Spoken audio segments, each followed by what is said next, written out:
Localizada no paradisíaco Mar do Caribe, a ilha de Cuba é destino certo de milhares de turistas ano após ano. Sua história, marcada por conflitos sem fim, diversas contradições, belíssimas praias e charutos de primeira, fez do país um dos mais controversos de todo o continente americano.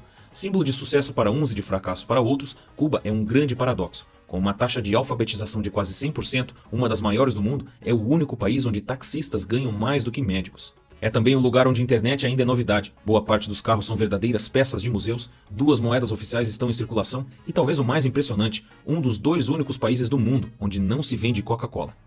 Cuba foi explorada pelos espanhóis, pelos americanos e pelos soviéticos. Havana, sua capital, foi sede de luxuosos cassinos ligados à máfia americana, que tentou fazer da ilha a Monte Carlo do Caribe.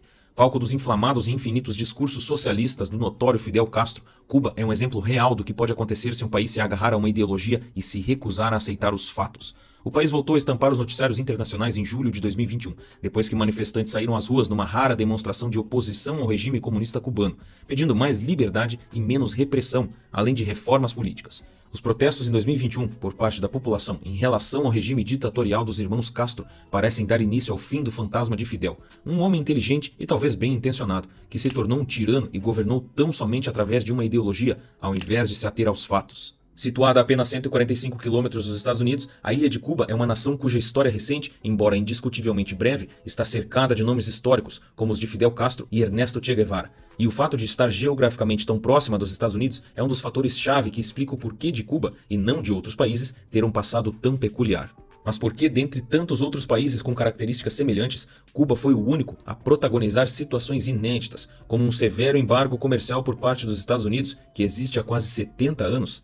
E por quanto tempo o fantasma de Fidel ainda assombrará o país? Desde que o continente americano foi ocupado pelos europeus, ele foi meticulosamente repartido entre as principais potências europeias, com o intuito de ocupação e, na maioria dos casos, de exploração. Oficialmente conhecida como República de Cuba, o país foi inicialmente explorado pela Espanha e depois passou ao domínio velado dos Estados Unidos, como um protetorado. Um protetorado é um território ou país que possui certas características de Estado independente, mas que está subordinado a uma potência, que decide sua política externa e muitas vezes controla internamente seu governo, seu judiciário e suas instituições financeiras, sob a justificativa de fornecer proteção militar e diplomática em troca. Ou seja, um termo gentil para uma relação que na prática se assemelha muito mais à de uma colônia. Cuba se tornou independente da Espanha, mas logo foi indiretamente aprisionada pelos Estados Unidos. Foi estabelecido, por exemplo, que todos os produtos cubanos só poderiam ser exportados para os Estados Unidos e a preços baixíssimos, onde seriam revendidos por preços muito mais altos. Isso explica por que Cuba não enxergava nos Estados Unidos um aliado, mas sim um inimigo. O país finalmente se tornou independente e foi criada a República de Cuba, sob uma fundação frágil e sob um governo intervencionista que permitiria a criação da famosa base americana de Guantánamo, em pleno solo cubano. A presença massiva dos Estados Unidos nos negócios de Cuba era justificada pelo fato de os americanos gerarem emprego para os cubanos. Mas na prática, as relações de trabalho estabelecidas pelos americanos eram pouco vantajosas para os cubanos. Cuba continuou sendo explorada pelos Estados Unidos através de sucessivos governos corruptos, que permitiam que os americanos possuíssem o domínio da maior parte das terras aráveis da ilha, além de diversos empreendimentos no local, muitos deles ligados à máfia. Na década de 50, a máfia norte-americana construiu grandes hotéis, cassinos e boates na ilha. Para isso, contaram com o apoio do então presidente do país, que se beneficiava de tais negócios e havia participado não somente de um, mas de 2 golpes de Estado, além de ter sido eleito democraticamente uma única vez, utilizando um discurso populista. Fulgêncio Batista instalou uma ditadura e governou sobre uma base extremamente corrupta, alinhada aos interesses americanos e sem qualquer compromisso com o povo cubano. Ele seria deposto anos depois pelos guerrilheiros liderados por Fidel Castro, dentre os quais estava o médico Ernesto Che Guevara. Juntos, eles conduziriam Cuba à revolução. No lugar de Batista entraria Castro, e no lugar do capitalismo selvagem praticado pelo tio Sam, as ideias que buscavam mais justiça propostas pelo socialismo. Fulgêncio recebia amplo apoio financeiro, militar e logístico por parte dos Estados Unidos. Ele suspendeu a Constituição que ele mesmo instaurou em 1940 e revogou liberdades políticas, incluindo o direito à greve. Ele se aproximou dos riquíssimos donos de terra que possuíam a maior parte das plantações de açúcar, o principal produto exportado por Cuba até então, e presidiu um país rumo à estagnação econômica. Eventualmente, Cuba chegou a um ponto onde a maior parte das plantações de cana-de-açúcar estavam nas mãos de norte-americanos, e os gringos eram responsáveis por cerca de 70% de todas as terras aráveis da ilha. O governo de Batista lucrava sistematicamente com a exploração das terras cubanas, negociando relações lucrativas até mesmo com a máfia, que passou a controlar diversos cassinos em Havana, além da venda de drogas e da prostituição. Para reprimir a onda de insatisfação que só crescia entre a população, Batista censurou a mídia e protagonizou momentos de terror envolvendo tortura e execuções públicas. O número de execuções cresceu sobretudo no fim da década de 50, quando os ideais socialistas começaram a se tornar cada vez mais populares entre o povo, como uma alternativa à sociedade repressiva, violenta e antidemocrática de Batista. 1º de janeiro de 1959 marcou a entrada do exército rebelde em Havana. Era o triunfo da Revolução Cubana e a derrubada do então ditador.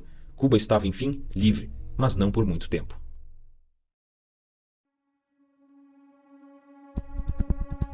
Quando a gente pensa em um ditador, é comum pensar em líderes autoritários que tomaram o poder à força. Mas a verdade é que grande parte dos ditadores que conhecemos hoje chegaram ao poder de forma legítima, através de métodos legais ou mesmo com um apoio popular. É verdade que muitas vezes eles tomam o poder por meio de um golpe de Estado, mas nomes como Hitler e Mussolini, acredite ou não, utilizaram meios legais e, uma vez no poder, foram gradualmente se livrando das restrições legais que limitavam a sua autoridade. Foi assim com Fidel Castro. Bacharel em Direito, Fidel e seu irmão vinham de uma família de classe média, relativamente abastada. Ele e seu irmão Raul largaram tudo para se juntar a um ideal e liderar uma revolução contra o então ditador Fulgêncio Batista. Considerado herói por uns e vilão por outros, fato é que a ascensão de Fidel ao poder, apesar de ter sido através de uma guerrilha, contou com o apoio de um povo que há anos vinha sendo explorado, assassinado, oprimido e humilhado.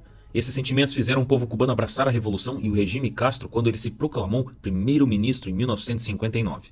Timothy Snyder, autor do livro Sobre a Tirania, diz que a maior parte do poder do autoritarismo é concedida voluntariamente. O erro está em presumir que os governantes que chegaram ao poder por meio das instituições não possam mudar ou destruir essas mesmas instituições.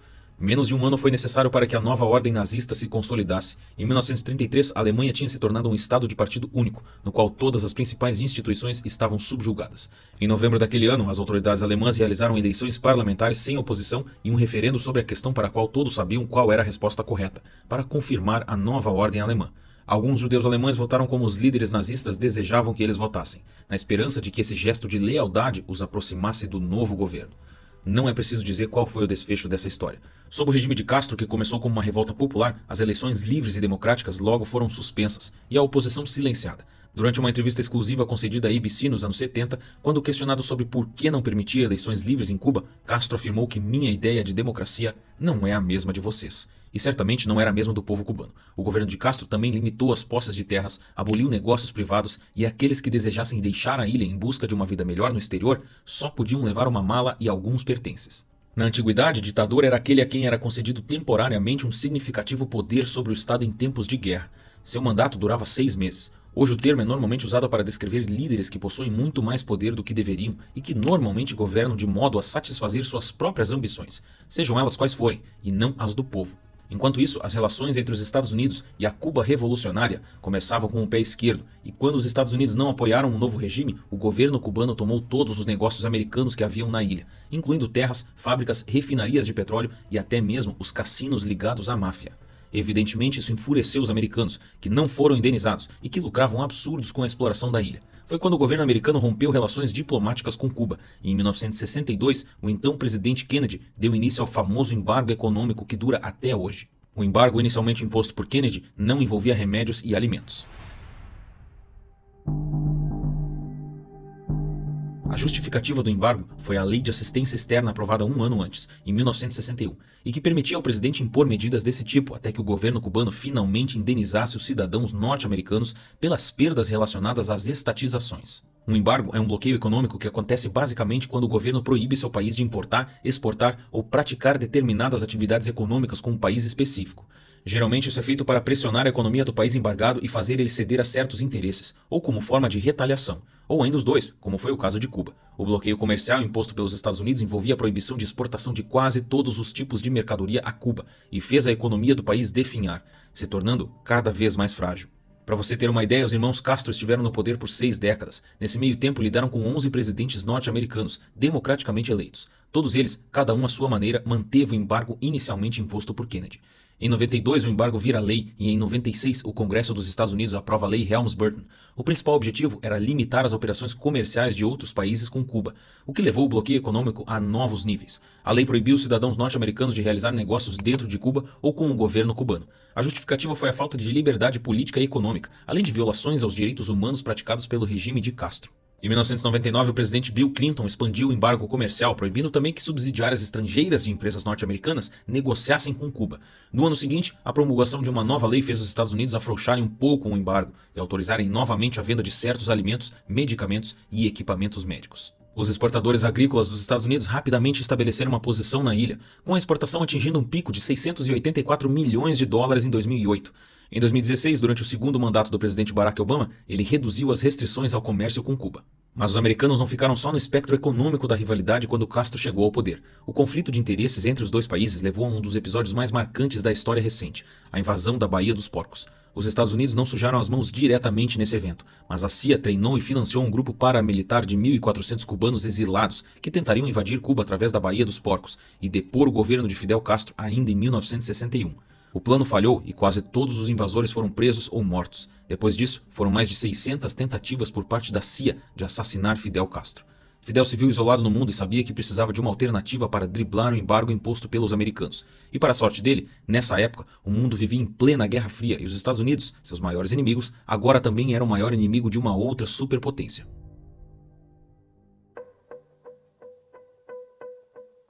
E já que o inimigo do meu inimigo é meu amigo, Cuba se aproximou da União Soviética. Foi quando Castro se declarou publicamente marxista-leninista.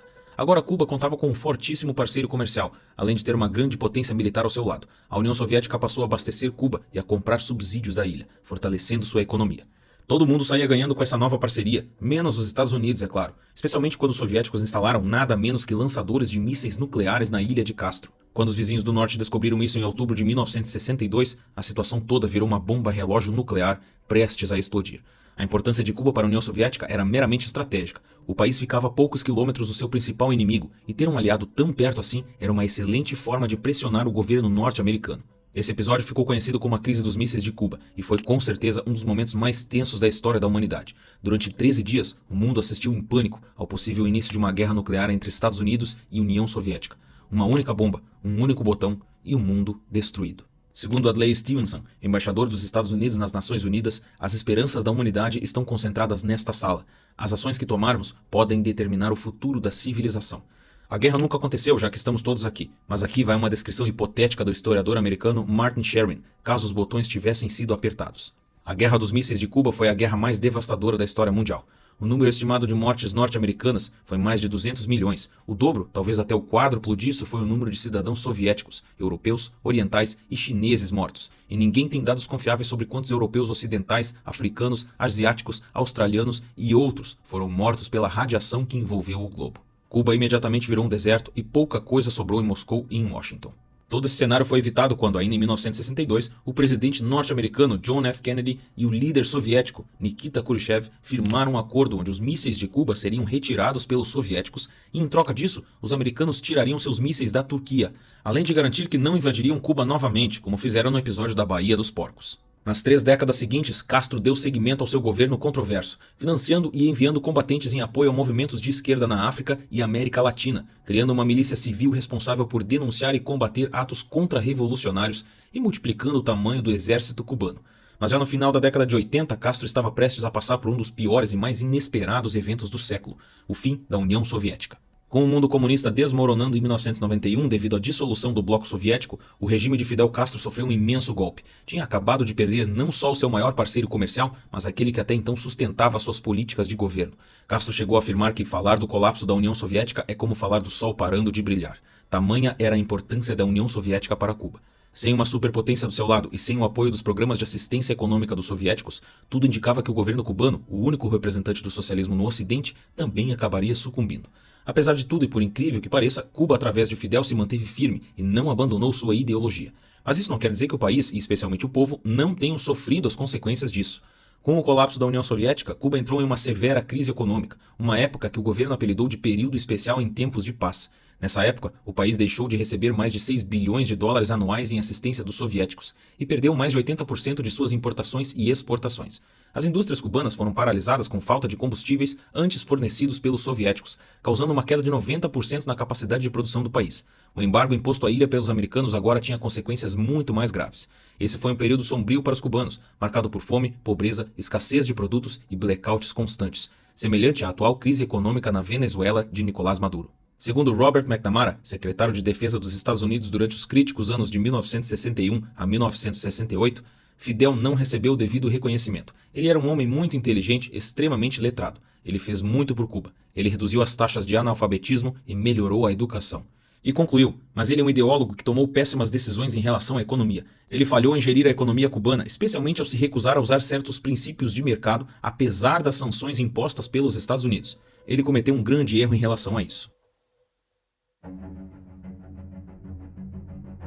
A história me absolverá, é o que afirma Castro em uma de suas mais célebres frases. Será um país com 99% de alfabetizados, onde a educação é usada para doutrinar a população que pouco ensina a pensar. Educação superior garantida pelo Estado, mas uma economia que não consegue absorver os profissionais que forma. Atendimento médico público gratuito, mas um salário médio equivalente a pouco mais de $35 por mês. Saúde e moradia fornecidas pelo Estado, mas sob condições precárias. Acesso a alimentos a preços subsidiados pelo Estado, mas com racionamento tão intenso que a maioria passa fome e tem que recorrer ao mercado negro. Um verdadeiro fracasso econômico escondido atrás de falsos indicadores de sucesso. Com a população faminta, há relatos de que os gatos começaram a desaparecer das ruas e alguns animais do zoológico de Havana sumiram, indo parar no prato de algumas pessoas. Foi estimado que o cubano perdeu em média 9 quilogramas durante os primeiros anos da recessão, e eles tiveram que se acostumar a esperar em filas enormes para ter uma chance de comprar um pouco de comida. Os frequentes apagões chegavam a durar 16 horas seguidas. A situação era tão alarmante que o governo foi obrigado a implementar rígidos programas de cortes de gastos e racionamento, que tinham sido planejados somente para cenários de guerra. Na tentativa de amenizar os efeitos da crise e retomar o controle da economia do país, Castro lançou uma série de reformas econômicas, incluindo a abertura à iniciativa privada e a possibilidade de empresas estrangeiras se instalarem em Cuba. Reformas que de certa forma se assemelham às que ocorreram durante a abertura econômica da China. É claro que mesmo assim o Estado continua exercendo um forte controle em cima das atividades econômicas, mesmo as da iniciativa privada. O governo cubano assumia 50% do controle de cada negócio estrangeiro a ser instalado na ilha. O turismo foi outra grande aposta de Fidel Castro, que fez o setor virar a principal atividade econômica do país. O investimento em turismo criou um grande mercado de trabalho em torno do setor e atraiu várias companhias hoteleiras europeias. O turismo em Cuba se mostrou tão bem sucedido que trabalhadores que lidavam diretamente com estrangeiros, como taxistas, guias e garçons, passaram a ser vistos como um grupo privilegiado, já que ao contrário dos outros, eles normalmente acabavam sendo pagos em dólar ou euro, ou seja, em moedas muito mais valiosas. Por outro lado, alguns pontos turísticos são banidos para os cubanos, permitido acesso apenas para os turistas. Em meio à crise decorrente do fim da União Soviética, em agosto de 1994 ocorreu uma das raras manifestações em oposição ao governo desde a Revolução, onde centenas de pessoas se reuniram em Havana e gritaram por liberdade. A polícia tentou reprimir os protestos e conflitos foram inevitáveis. Castro respondeu aos protestos acusando os Estados Unidos de incentivar a fuga dos cubanos e ameaçou não impedir caso isso acontecesse, o que causaria uma onda de imigrantes cubanos chegando ilegalmente ao território norte-americano de barco. Os primeiros anos da crise foram os mais severos, mas as providências de flexibilização econômica tomadas pelo governo começaram a amenizar a situação da metade dos anos 90 até o fim da década. Quando Hugo Chávez assumiu o poder da Venezuela em 1999, Fidel pôde respirar um pouco mais aliviado, porque o governo de Chávez imediatamente estabeleceu relações muito próximas com Cuba. Na época, a Venezuela era um país muito mais rico que Cuba, tendo o triplo do PIB cubano, e à medida em que Chávez avançava no poder, o país parecia viver uma prosperidade sem fim, fruto de suas imensas reservas de petróleo. Não demorou muito e a Venezuela assumiu o papel que a antiga União Soviética tinha para a economia cubana, e o tal período especial parecia finalmente ter acabado. A relação entre Chávez e Castro era tão próxima que Chávez chegou a enaltecer a união entre os dois povos, se referindo a Castro como irmão. Na década dos anos 2000, Cuba se recuperou em definitivo da crise na década anterior. Em 2008, Fidel passou o poder oficialmente para seu irmão Raul Castro. Juntos, os Castros marcam mais de 50 anos no poder. Mas nos últimos anos, o regime do Partido Comunista Cubano tem visto a realidade de seu país se aproximar àquela dos anos 90, e o fantasma de um novo período especial paira sobre os cubanos. Em 2020, o PIB de Cuba encolheu mais de 10%, e economistas estimam que a inflação pode chegar até 500%, a pior queda desde a crise dos anos 90. Mais uma vez, isso tem a ver com a queda do seu principal parceiro comercial e novo financiador, dessa vez a Venezuela, e com o embargo americano enrijecido durante a presidência de Trump. Com o colapso da economia venezuelana iniciado em 2014, as exportações para seus parceiros em Cuba caíram 70% até 2016, sendo o petróleo o principal produto enviado à ilha. Agora, o povo cubano enfrenta tudo de novo: escassez de alimentos, medicamentos e outros produtos básicos, além de novos blackouts constantes pela falta de combustíveis. A pandemia também acentuou problemas que já existiam. Insatisfeitos com as atuais condições do país e com medo de um novo período especial, milhares de cubanos foram às ruas protestar contra o governo, pedindo liberdade e condenando a escassez de comida e medicamentos e a escalada nos novos preços dos produtos. O regime respondeu prontamente chamando os manifestantes de mercenários e contra-revolucionários, acusando os Estados Unidos de financiar e instigar os protestos e prendendo dezenas de pessoas. Essa parece ser a carta na manga quando as coisas vão mal, culpar os Estados Unidos. Porém, os Estados Unidos também não são os mocinhos nessa história. Essa história não tem nenhum mocinho. Segundo o memorando secreto de Lester Mallory, diplomata e subsecretário adjunto do governo norte-americano no período, as sanções contra Cuba não são simplesmente uma restrição ao comércio. O governo dos Estados Unidos procurou gerar fome e desespero na população para criar uma mudança de governo. O memorando diz que a maioria dos cubanos apoiavam Castro na época. Não existia oposição política e eficaz. O único jeito possível de fazer o governo perder apoio doméstico era provocando frustração e desencorajando através de insatisfação econômica e dificuldades. Cada meio possível devia ser imediatamente utilizado para enfraquecer a vida econômica, negando a Cuba fundos e suprimentos para reduzir o salário real e nominal com o objetivo de provocar fome, desespero e a derrubada do governo. Mas Cuba também não coopera. É verdade que eles estão sob o embargo americano e é verdade que isso complica as coisas, especialmente depois das últimas medidas do então presidente Trump. Mas teoricamente Cuba não é proibida de negociar com outros países e outras empresas, embora dificulte muito, pois existe o risco de retaliação norte-americana. De qualquer forma, o embargo por si só não resume ou justifica o lado trágico da história de Cuba, muito menos a pobreza e a miséria que atingem o país. Segundo Gamarra, professor de política internacional da Universidade Internacional da Flórida, o embargo tem sido a forma de justificar o fracasso da revolução. Muito do que está acontecendo agora é produto do acesso dos cubanos ao mundo por meio das comunicações.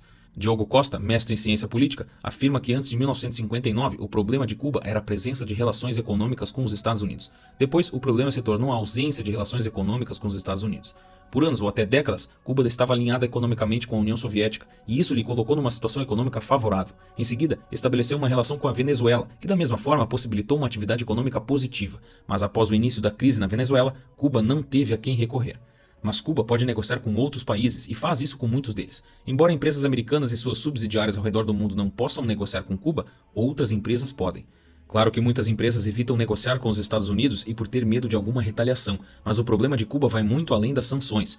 Um dos motivos é por falta de oferta. Cuba tem poucas coisas de valor para vender. Cuba é pobre porque o trabalho dos cubanos não é produtivo. Produtivo no sentido de ter qualidade e agregar valor ao trabalho desempenhado, respondendo às necessidades do mercado. O acesso à internet, que só recentemente foi sendo liberado, ainda que sob controle rígido do governo, se mostrou fundamental de protestos organizados pelas redes sociais. Por isso, o governo voltou a recorrer à censura e interrompeu a internet no país, numa tentativa de dificultar o fluxo de informações. Mas informação é poder. A era da informação e o uso de redes sociais é certamente um dos meios para causar uma possível convulsão social e a queda no regime ditatorial cubano, assim como aconteceu com Muammar Gaddafi na Líbia, durante a Primavera Árabe. No fim, é improvável que o governo de Cuba esteja disposto a realizar reformas políticas para acabar com suas próprias regalias. As antigas táticas de repressão, censura e controle rígido da população ainda funcionam, e o povo cubano continua sob a mira das armas revolucionárias. Fidel Castro construiu uma narrativa forte e vendeu um sonho ao povo, que viu em suas palavras um caminho para se libertar do ditador da época, Fulgêncio Batista. Na ditadura de Fidel, o povo era bonificado por denunciar seus vizinhos, e o julgamento de seus opositores políticos e ideológicos era feito pelo pelotão de fuzilamento. Durante as décadas em que esteve no poder, doutrinou os jovens, controlou a mídia e restringiu o acesso à informação. Fidel Castro morreu em 2016 aos 90 anos com uma fortuna estimada na casa de bilhões de dólares. Seus filhos e netos desfrutaram e ainda desfrutam do melhor que o capitalismo tem a oferecer. A própria revolução de Fidel Castro parecia improvável no início, e mesmo assim aconteceu. Então quem sabe, ainda existe esperança para Cuba.